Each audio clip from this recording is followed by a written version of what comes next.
Grandma. Hi, how are ya? I'm pretty good. I'm going to start this interview by asking your name and where you were born. Okay. I am Kathy Hamill, and I was born in Brigham City, Utah in 1943. Oh, wow. All right. Long time ago. So, did your father serve in World War II? Or. uh, he was, I'm not sure what he was. He was kind of a National Guard type thing, but he didn't serve in the war. But he did wear a uniform. Oh, okay.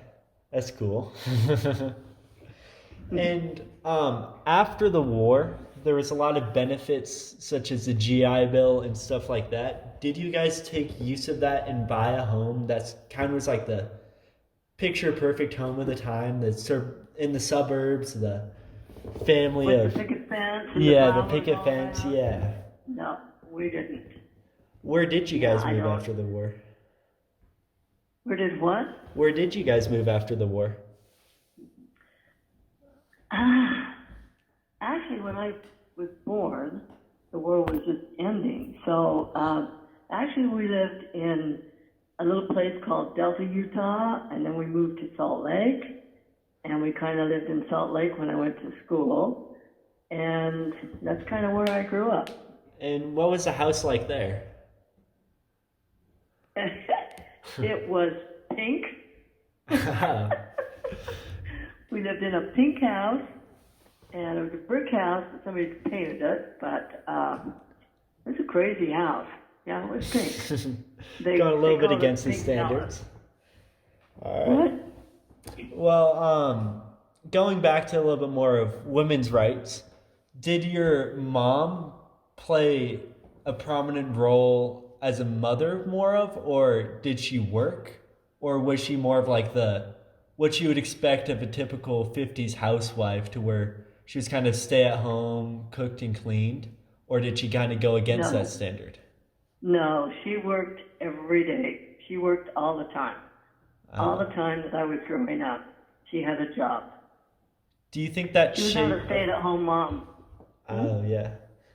Do you think that shaped your kind of later views on feminism in America, or do you think it didn't really have too much of an effect on it? Probably at the time it didn't really have that much of an effect on me, Right. other than the fact that she was working more than my dad was working. Oh, So wow. that was the problem. Yeah. Yeah. So, growing up as a teenager, you grew up as a teen in the 50s, right? Yeah, I mostly went to high school in the 50s, stuff like that. By the time 60, I was married in 61, Would you say a or lot of 62. things were changing for women at that time? And if so, what things were changing? Oh, it's changing a lot. I mean, people were kind of fighting over equal rights for pay, for the same jobs. I mean, they give it to the man because he was supposed to be the head of the household, and Right. half the women were working as much as the men, and they weren't getting half the money. Right. So it's very unfair, you know? So I'm assuming with those words, you weren't very against the EPA, the Equal Pay Act that was being thrown around Congress. Oh, I think it had to happen. Hmm. I was very much for it. What were your thoughts, though, as states were kind of voting for it, and then all of a sudden everybody started getting against it? How did that make you feel?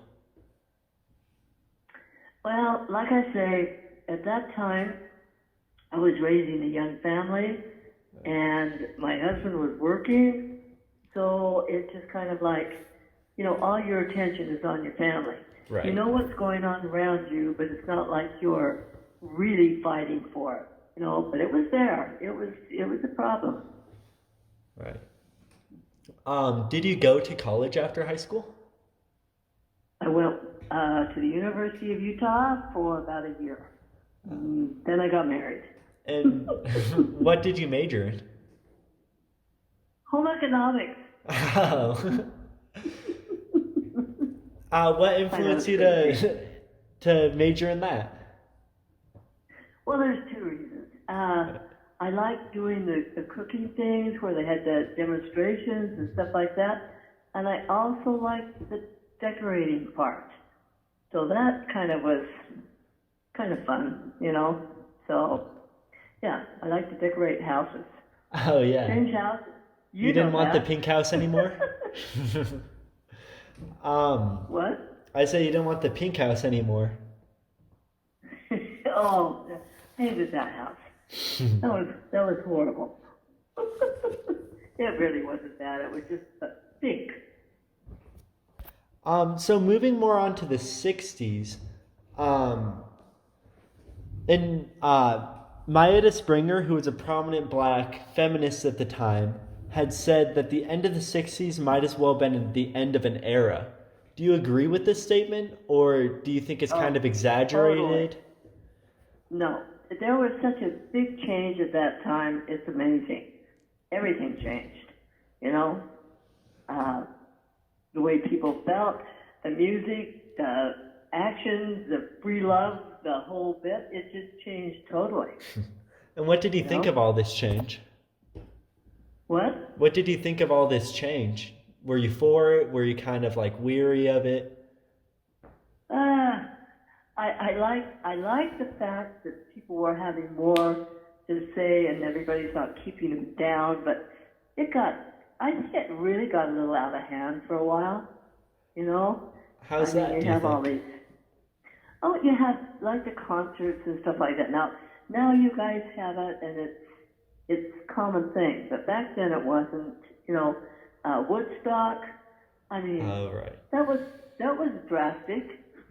That was a pretty big change, you know? Yeah. So, yeah, things changed. It seemed like, you know, I was actually glad I wasn't a teenager. I was glad I was kind of settled. And you know, you get a different feeling when you're raising a family. Right. Everything else happens around you, but you're worried about your little circle, you know? And what was kind of the family complex for you? Because I do know you're an artist, so you were kind of working, but were you more focused on kind of being a mom and a wife, or were you focused more on your career? Oh, hey, at that point, I didn't have a career.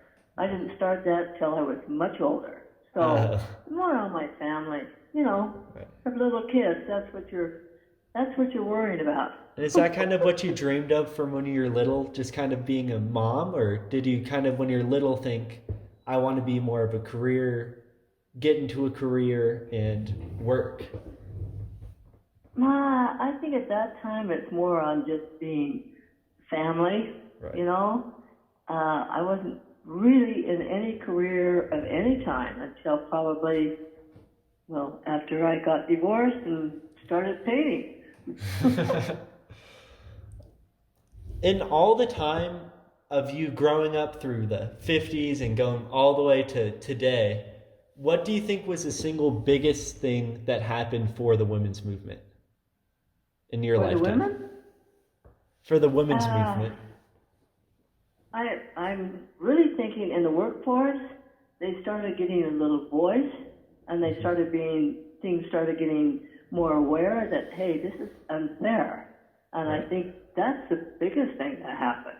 I think also a lot of the women had to start going to work. They had to kind of share the load with the husbands. I mean, before that, it was all the mothers stay at home.